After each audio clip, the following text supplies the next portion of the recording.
Melalui aturan baru berupa peraturan pemerintah yang resmi diteken oleh Jokowi, ormas keagamaan diberikan izin mengelola izin usaha pertambangan. Apa korelasinya izin usaha tambang dengan fungsi dasar ormas keagamaan? Apakah langkah berani Jokowi ini dapat memperluas pemanfaatan sumber daya alam untuk kesejahteraan masyarakat atau jangan-jangan sebaliknya? Kami akan bahas bersama Andrinov Caniago. Selamat siang Pak Andrinov, apa kabar? Selamat siang Mbak Tiffany, kabar baik. Baik, terima kasih sudah bergabung dengan kami Pak Andrinov. Jadi terkait dengan pemberian izin dari Presiden untuk ormas keagamaan mengelola izin usaha tambang. Apakah ini langkah yang rasional? Kemudian dari kacamata Anda melihat ada korelasi tidak ormas keagamaan dengan izin tambang?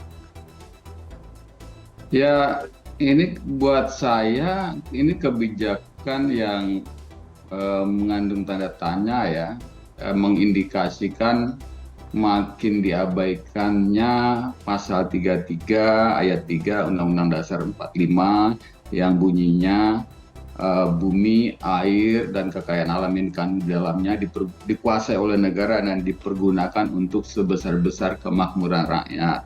Nah, mengapa ada indikasi makin menjauhi pasal 33 ayat 3 Undang-Undang 45 ini? Karena ini lebih nampak sebagai membagi-bagi kekayaan negara untuk kelompok-kelompok tertentu, bukan untuk sebesar-besar kemakmuran rakyat. Nah, apalagi yang mau dikasih itu bukanlah badan usaha yang punya kompetensi, keahlian, governance di bidang itu, usaha itu. Nah, perlu diketahui bahwa memang tambang di Indonesia itu sangat menggiurkan, ya. Sumber untuk menjadi kaya raya. Karena itu ya yang mendapatkan izin hak kelola itu ya memang pihak-pihak tertentu yang punya akses baik, pengaruh kuat dan sebagainya dalam mengelola ini, ya. Tetapi lagi-lagi itu menjauh dari semangat bernegara yang seharusnya, sebagaimana yang diamanatkan oleh konstitusi. Nah, saya melihat ini lebih kuat untuk barter kepentingan, ya, tukar menukar kepentingan antara dukungan politik dan imbalan insentif, konsensi dan sebagainya. Oke. Nah, saya ya semoga saja ormas yang ditawarkan, ya, yang mendapat tawaran ini berpikir ya betul-betul untuk kepentingan bangsa. Oke. Kalau bicara untuk kepentingan sempit, pasti wah ini tawaran yang menggiurkan. Oke. Inilah yang dicari-cari oleh pihak-pihak yang punya kepentingan, ya, yang ingin cepat kaya, ingin dapat sumber dengan mudah, sumber kekayaan dengan mudah. Oke, jadi singkat kata ada udang di balik batu. Apa concern Anda ketika ini akan berlaku ke depannya? Tadi Pak Andrinov, Anda sempat sebutkan ormas tidak punya izin badan usaha. Jadi apa sebenarnya modal potensi dari ormas keagamaan ini untuk mengelola tambang itu tadi? Pengalamannya kan kalau kita ngomongin soal eksplorasi tambang, kemudian nanti jadi panjang tuh terkait dengan kerusakan ekosistem, tata kelolanya, pengalamannya tidak ada. Jadi modalnya apa?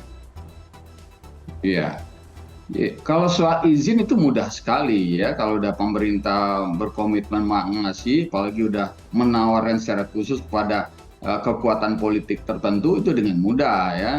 Tetapi kan justru di situ masalahnya, itu menjadi sumber kecemburuan sosial dari masyarakat banyak yang betul-betul berhak atas hasil sumber daya alam itu. Ya. Nah, kemudian bicara kompetensi jelas menjadi tanda tanya, ya. Ormas itu kalau secara hakikatnya dia kan ya untuk membantu kepentingan anggotanya, memperjuangkan kepentingan anggotanya, walaupun kadang-kadang diatasnamakan untuk kepentingan bangsa ya. Tetapi urusannya adalah urusan ngatur anggota, ya, bukan urusan mengelola usaha pertambangan ya. Memang secara teknis usaha pertambangan itu gampang, ya. Tapi masalahnya adalah yang akan diambil itu adalah kekayaan negara yang untuk sebesar-besar kemampuan rakyat yang bisa didapat dengan mudah. Kenapa mudah? Yaitu ya begitu dapat izin tinggal cari aja kontraktor tukang untuk usaha mengeruknya. Tinggal cari aja apa vendor untuk logistiknya. Habis itu urus sedikit pemasarannya, cari lagi orang yang punya keahlian bilang itu udah terima uang miliaran-miliaran. Memang disinilah ya menggiurkannya sektor pertambangan itu. Oke.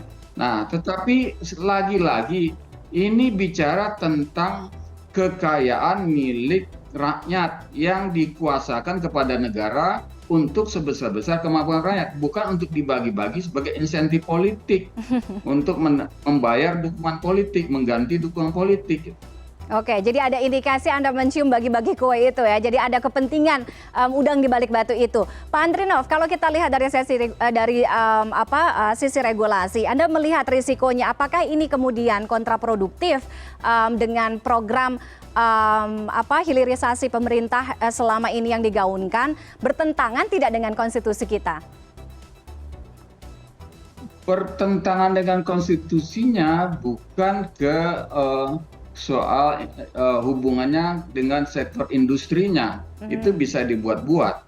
Tapi potensi ancaman terhadap konstitusinya adalah penguasaan secara oligopolistik, ya, monopoli oleh sejumlah pihak. Dan itu memang dalam prakteknya terjadi sekarang ini. Kalau kita mau menyelidiki lebih jauh, yang punya hak kuasa pertambangan, yang pegang izin itu ya orang-orang yang memang sudah kuat. Apakah karena posisi politiknya atau memang dia sudah lama terjun di bidang itu sehingga dia dengan mudah membayar insentif-insentif dan segala macam, termasuk membayar lewat insentif politik.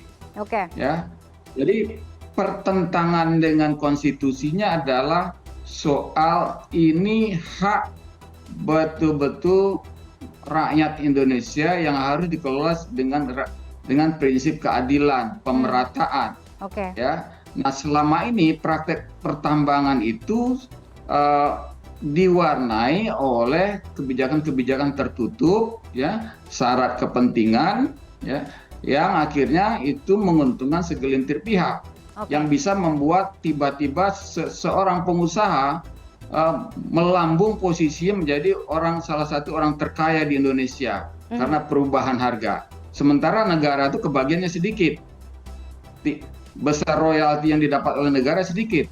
Jadi sebetulnya yang jadi tantangan sekarang adalah bagaimana memperbesar bagian negara, bagaimana negara itu betul-betul menguasai dan kemudian membagi hasil itu kepada rakyat betul-betul untuk kepentingan masyarakat banyak, bukan membagi kepada kelompok-kelompok tertentu.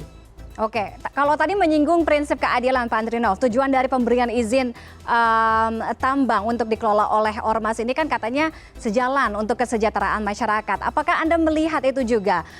Bagaimana ini bisa menjadi satu upaya untuk pencegahan tidak semata-mata nanti akan dimanfaatkan atau ditunggangi hanya untuk kepentingan pihak ormas tertentu?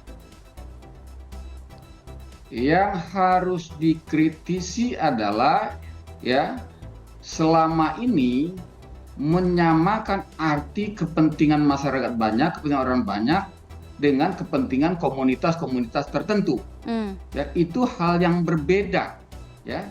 Membagi kepada salah satu unsur dalam masyarakat, ya, memberikan hak konsensi itu bukan untuk kepentingan orang banyak. Ya, itu masih untuk kepentingan sempit, kepentingan kelompok tertentu.